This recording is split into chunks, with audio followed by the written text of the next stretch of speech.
بسم اللہ الرحمن الرحیم۔ حضرت سیدنا مولا علی مشکل کشا شیر خدا کرم اللہ تعالی وجہ الکریم عام الفیل کے 30 سال بعد، یعنی جب ہمارے پیارے آقا مدنی مصطفیٰ صلی اللہ تعالی علیہ وسلم کی عمر مبارک شریف 30 سال کی تھی، اس وقت 13 رجب المرجب بروز جمعہ خانہ کعبہ شریف کے اندر پیدا ہوئے۔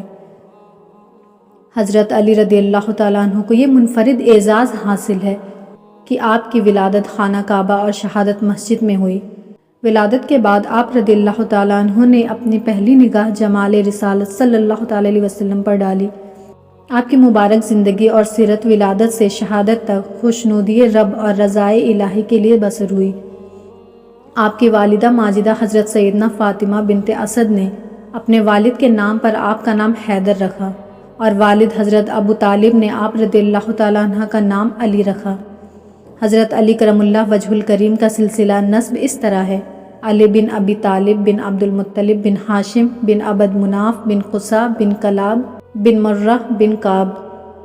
جب قریش قحط میں مبتلا ہوئے تھے تو حضور صلی اللہ تعالیٰ علیہ وسلم نے اپنے چچا ابو طالب، جن کی کثرت سے اولاد تھی، ان کے بال بچوں کا بوجھ ہلکا کرنے کے لیے مولا علی کرم اللہ وجہ الکریم کو گود لے لیا تھا۔ اس طرح بچپن ہی سے مولا علی کرم اللہ وجہ الکریم کی پرورش نبی پاک علیہ الصلوۃ والسلام کے آغوش میں ہوئی۔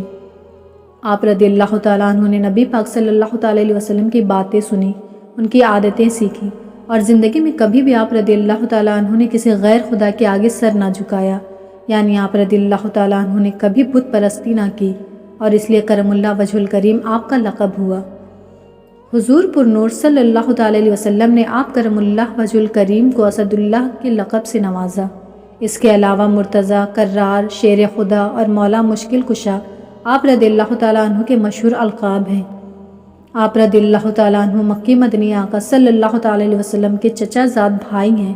آپ رسول اللہ صلی اللہ تعالیٰ علیہ وسلم کے داماد بھی ہیں۔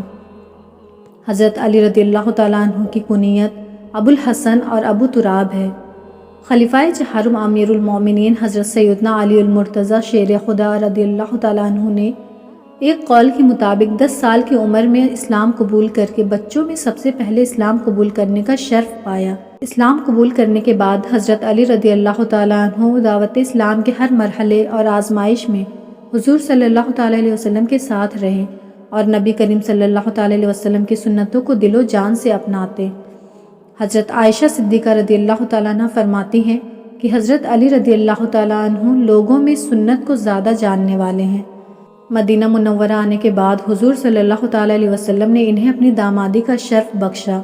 ہجرت مدینہ کے بعد غزوات کا سلسلہ شروع ہوا تو حضرت علی رضی اللہ تعالیٰ عنہ نے تمام غزوات، غزوہ بدر، غزوہ احد، غزوہ خندق، غزوہ بنی قریظہ، غزوہ حنین، غزوہ خیبر وغیرہ میں کارہائے نمایاں سر انجام دیا۔ غرض آغاز بعثت سے لے کر زندگی کے آخری لمحات تک آپ حضور نبی اکرم صلی اللہ تعالیٰ علیہ وسلم کے دست و بازو بنے رہیں۔ اہل سنت کے چوتھے خلیفہ حضرت علی کرم اللہ وجہ الکریم پر 19 رمضان المبارک کو کوفہ کی مسجد میں زہر آلود خنجر کے ذریعے نماز کے دوران قاتلانہ حملہ کیا۔ حضرت علی رضی اللہ تعالیٰ عنہ سخت زخمی ہو گئے۔ اگلے 2 دن تک زندہ رہیں، لیکن زخم گہرا تھا، چنانچہ جاں بر نہ ہو سکے اور 21 رمضان کو وفات پائی۔ مولا علی مشکل کشا شیر خدا رضی اللہ تعالیٰ عنہ علمی اعتبار سے صحابہ کرام رضی اللہ تعالیٰ عنہ میں ایک خاص مقام رکھتے تھے، اور کیوں نہ رکھتے ہوں کہ خود نبی کریم صلی اللہ تعالیٰ علیہ وسلم نے آپ کی علمی شان بیان کرتے ہوئے آپ کو علم و حکمت کا دروازہ فرمایا۔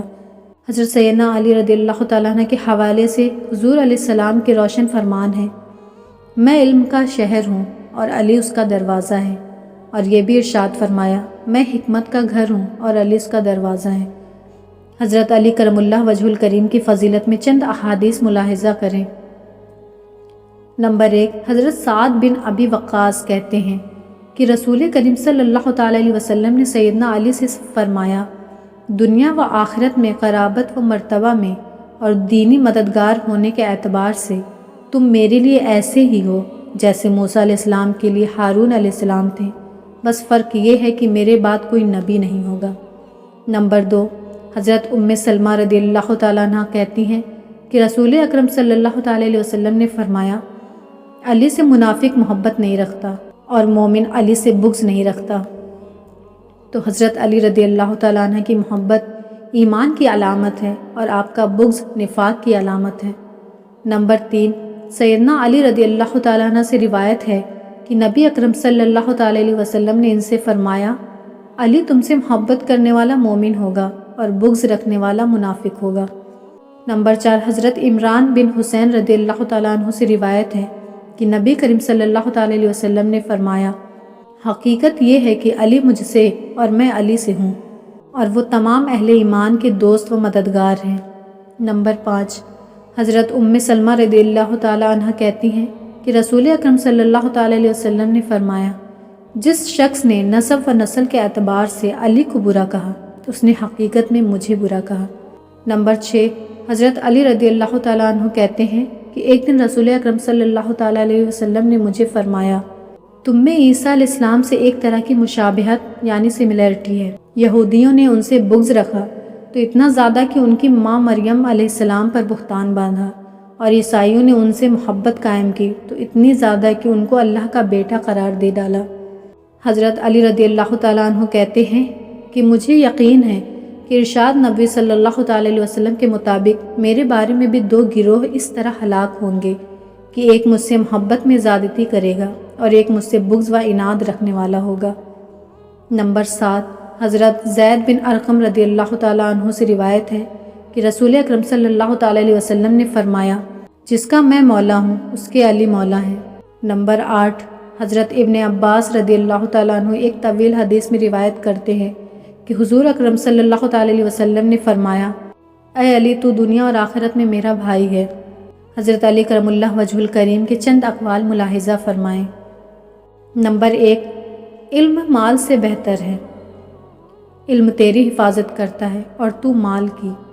علم حاکم ہے اور مال محکوم۔ مال خرچ کرنے سے گھٹتا ہے اور علم خرچ کرنے سے بڑھتا ہے۔ نمبر 2، عالم وہی شخص ہے جو علم پر عمل بھی کرے اور اپنے عمل کو علم کے مطابق بنائے۔ نمبر 3، حلال کی خواہش اس شخص میں پیدا ہوتی ہے جو حرام کمائی چھوڑنے کی مکمل کوشش کرتا ہے۔ نمبر 4، تقدیر بہت گہرا سمندر ہے، اس میں غوطہ نہ لگاؤ۔ نمبر 5، خوش اخلاقی بہترین دوست ہے اور ادب بہترین میراث ہے۔ نمبر 6، جاہلوں کی دوستی سے بچو کہ بہت سے عقل مندوں کو انہوں نے تباہ کر دیا۔ نمبر 7، اپنا راز کسی پر ظاہر نہ کرو کہ ہر خیر خواہ کے لیے کوئی خیر خواہ ہوتا ہے۔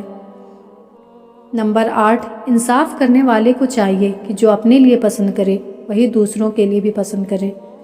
اللہ سے دعا ہے کہ اللہ ہم سب کو آپ کا اور تمام اہل بیت کا و تمام صحابہ کرام کا سچا عاشق بنائے اور سب کا احترام کرنے کی توفیق رفیق عطا فرمائے، آمین۔